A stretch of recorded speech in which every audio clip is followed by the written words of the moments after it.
Have you ever been in a relationship where one person wants emotional fire and the other person just wants peace?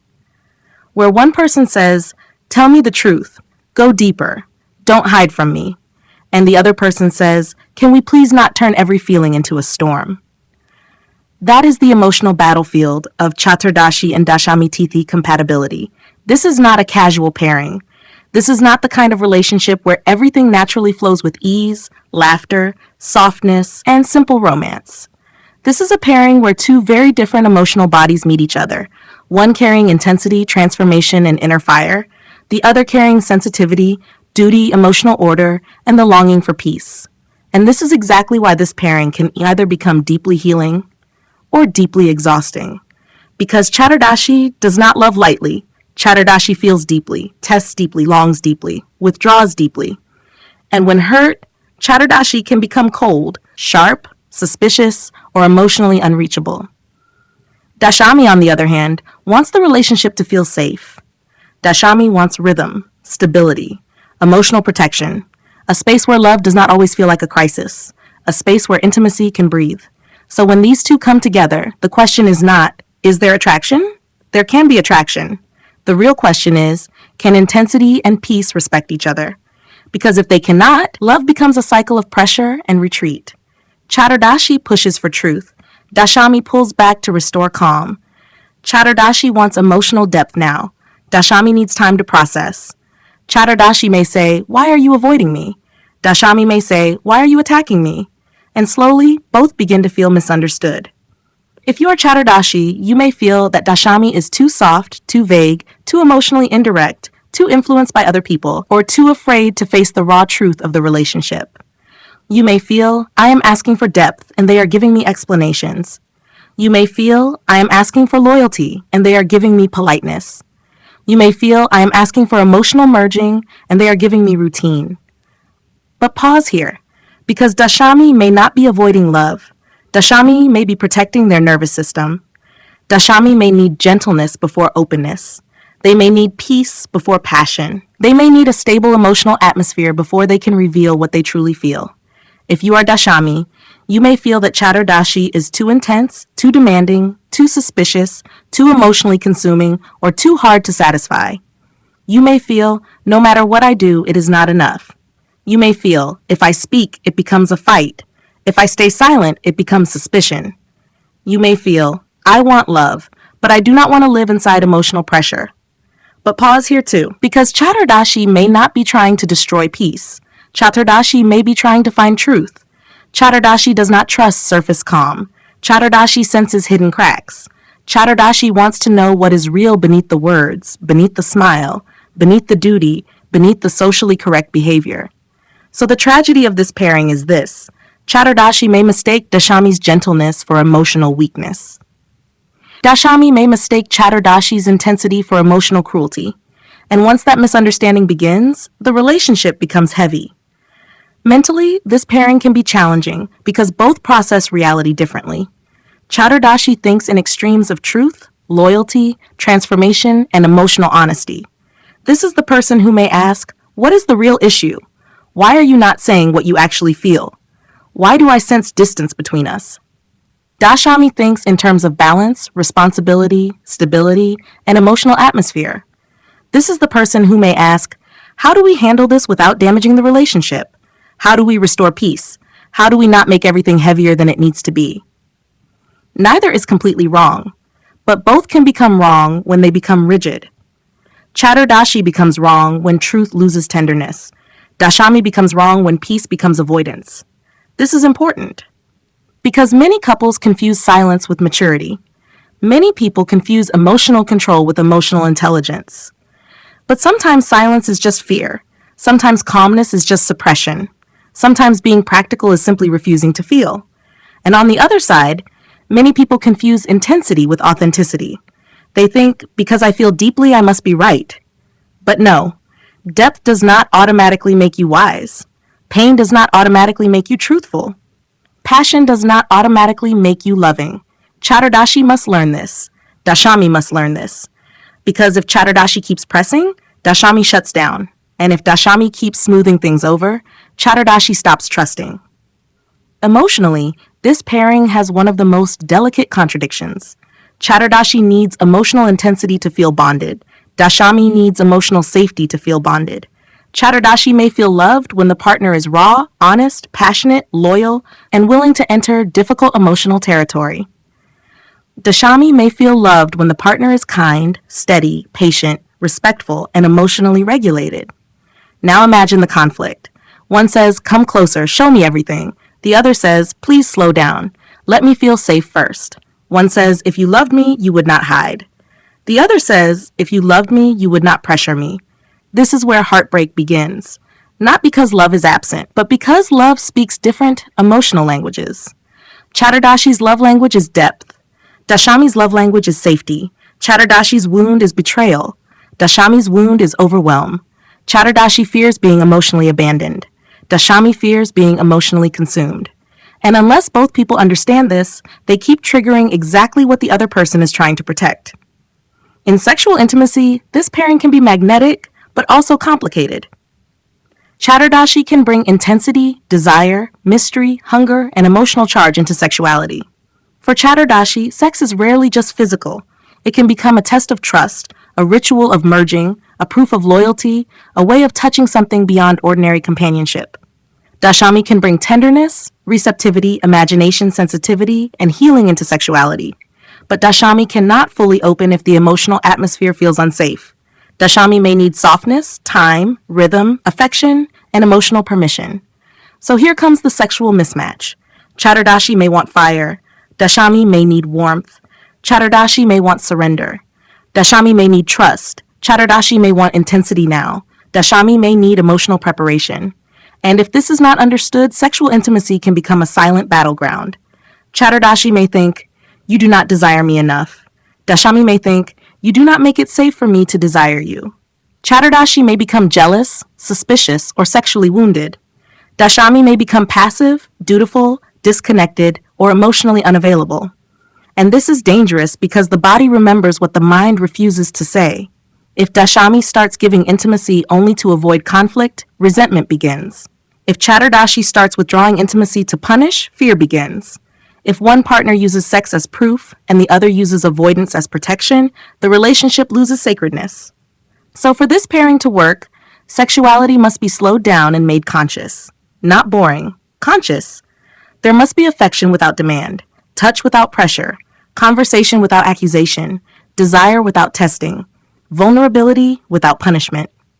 The Chaturdashi partner must understand. If you want Dashami to open, you cannot make the bedroom feel like an emotional trial. The Dashami partner must understand. If you want Chaturdashi to soften, you cannot keep hiding behind politeness, tiredness, duty, or silence. Both must come forward, one with gentleness, one with courage.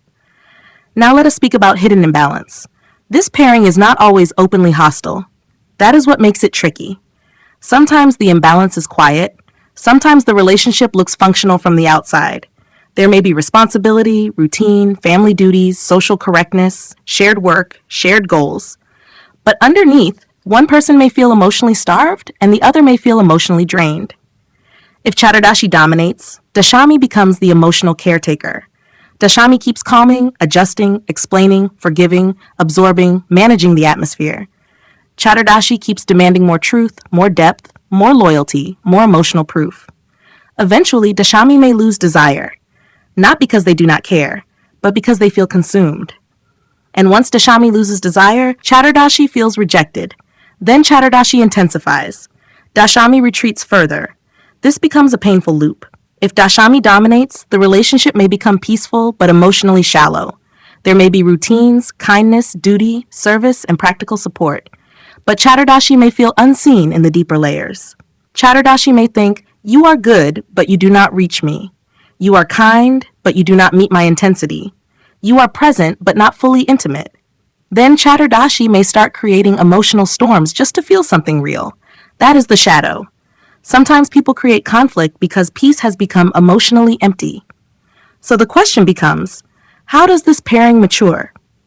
The Chaturdashi person must mature from intensity into protection. This means you do not use your emotional power to frighten the person you love. You do not test loyalty every time you feel insecure. You do not turn silence into suspicion. You do not make your partner responsible for every unhealed betrayal from your past. You do not confuse emotional force with emotional truth. You learn to say, I feel afraid. You learn to say, I need closeness. You learn to say, I am sensing distance and I want to understand. You learn to say, I need depth, but I do not want to hurt you while asking for it. That is maturity. And the Dashami person must mature from softness into boundaries. This means you do not keep the peace by abandoning your truth. You do not say, I am fine when you are emotionally shutting down. You do not use duty to avoid desire. You do not hide inside routine because difficult conversations scare you. You do not let your partner guess your feelings and then blame them for guessing wrong. You learn to say, I need time, but I will come back. You learn to say, I am overwhelmed, but I am not leaving. You learn to say, I love you, but this intensity is too much for me right now. You learn to say, I want intimacy, but I need emotional safety first. That is maturity. This pairing can become beautiful when Chaturdashi gives Dashami courage and Dashami gives Chaturdashi peace, because Chaturdashi has something Dashami needs. Chaturdashi teaches Dashami not to live only through duty, fantasy, service, or emotional politeness. Chaturdashi says, come deeper. Tell the truth. Stop pleasing everyone. Stop being influenced by every atmosphere around you. Find your own emotional spine. And Dashami has something Chaturdashi needs. Dashami teaches Chaturdashi that not every truth must be delivered like a weapon. Not every wound must become a war. Not every relationship needs intensity to be meaningful. Sometimes love is steady. Sometimes love is quiet. Sometimes love is in showing up every day without drama. This is the compliment. Chaturdashi brings transformation. Dashami brings stabilization. Chaturdashi brings spiritual hunger. Dashami brings emotional order. Chaturdashi brings sexual charge. Dashami brings sensual safety. Chaturdashi brings courage to face the shadow. Dashami brings compassion to heal it. But this only works when both are mature. If immature, Chaturdashi becomes emotionally severe and Dashami becomes emotionally evasive. If mature, Chaturdashi becomes fiercely loyal and Dashami becomes deeply nourishing. For singles, this pairing teaches you something important. Do not choose someone only because the chemistry is strong. Chemistry is not compatibility. Intensity is not intimacy. A person can awaken your deepest longing and still not know how to care for your emotional body. And a person can feel safe, kind, and stable, but still not meet your deeper hunger for transformation. So ask yourself, are you attracted to this person, or are you trying to complete an old wound through them? If you are Chaturdashi, do not chase people who make you feel abandoned just because the emotional drama feels familiar. If you are Dashami, do not choose intense people because you think your love can heal them while you slowly disappear. For couples, this pairing requires structure. You need emotional agreements. You need conversation rituals. You need space after conflict. You need physical intimacy that is not rushed. You need private time away from external noise. You need spiritual practice, nature, silence, and honest check-ins. You need to stop expecting the relationship to survive only on attraction. Attraction may start the connection, but emotional discipline sustains it. For those recently divorced or healing from breakup, this pairing may explain why a relationship felt so unforgettable and so painful at the same time. Maybe the bond had depth. Maybe the intimacy was real. Maybe the attraction was powerful. Maybe the emotional pull was undeniable. But maybe the emotional bodies were not regulated enough to hold each other. Maybe one person wanted truth and the other wanted peace. Maybe one person wanted intensity and the other wanted safety. Maybe one person kept pressing and the other kept disappearing. And maybe love was present, but maturity was not. That is hard to accept, but it is freeing, because not every breakup means the love was fake. Sometimes it means the emotional architecture could not hold the fire. And if you are healing, do not romanticize the pain. Do not say, because it hurt so much, it must have been destiny. No. Sometimes it hurt because both of you were touching each other's wounds without enough awareness. The real lesson is not to become bitter. The real lesson is to become more conscious. So here's the final truth of Chaturdashi Dashami intimacy. This is not the easiest pairing. This is not the softest pairing. This is not the pairing I would call naturally harmonious, but it can become powerful when both people are willing to evolve. Chaturdashi must stop demanding depth through pressure. Dashami must stop seeking peace through avoidance. Chaturdashi must learn tenderness. Dashami must learn directness. Chaturdashi must protect, not overpower. Dashami must soothe, not disappear. When this happens, the relationship becomes a sacred container. The fire does not burn the house down. The water does not extinguish the flame. Instead, the fire becomes warmth. The water becomes healing. And intimacy becomes something deeper than romance. It becomes transformation with responsibility. It becomes passion with patience. It becomes truth with compassion. It becomes a bond where one person says, I will not run from your depth, and the other says, I will not punish you for needing safety. That is when Chaturdashi and Dashami can work. Not because they are easy, but because they are willing. And in intimate relationships, willingness is sometimes more powerful than natural compatibility. Because compatibility shows you where the door is. But maturity decides whether you can walk through it. If this pairing has touched your life, if you are Chaturdashi, if you are Dashami, or if you have loved someone who made you feel both deeply awakened and deeply unsettled, then do not reduce your experience to simple attraction or simple failure. There is a pattern here. There is a reason the same emotional themes repeat. There is a reason some people make you feel safe but not alive, and others make you feel alive but not safe. Your Tithi reveals something about your emotional body, your intimacy rhythm, your attraction pattern, and your hidden wounds in love. And when you understand that, you stop blaming yourself blindly. You stop choosing unconsciously. You stop confusing emotional chaos with soulmate energy. You begin to ask better questions. What kind of love regulates me? What kind of intimacy opens me? What kind of partner activates my wound? What kind of relationship supports my maturity? And most importantly, what part of me must grow before I can receive the relationship I say I want? If you want to understand your own Tithi compatibility, your intimacy pattern, your emotional body, and why certain relationships pull you so strongly while others never fully reach you, connect with me for a personal intimacy reading and compatibility reading. Because the right reading does not just tell you whether two people match. It shows you where the attraction comes from, where the conflict begins, where the sexual misunderstanding hides, where the emotional imbalance repeats, and what maturity is required for love to become stable, conscious, and deeply fulfilling. This is not about fear. This is about clarity, and clarity is where real intimacy begins.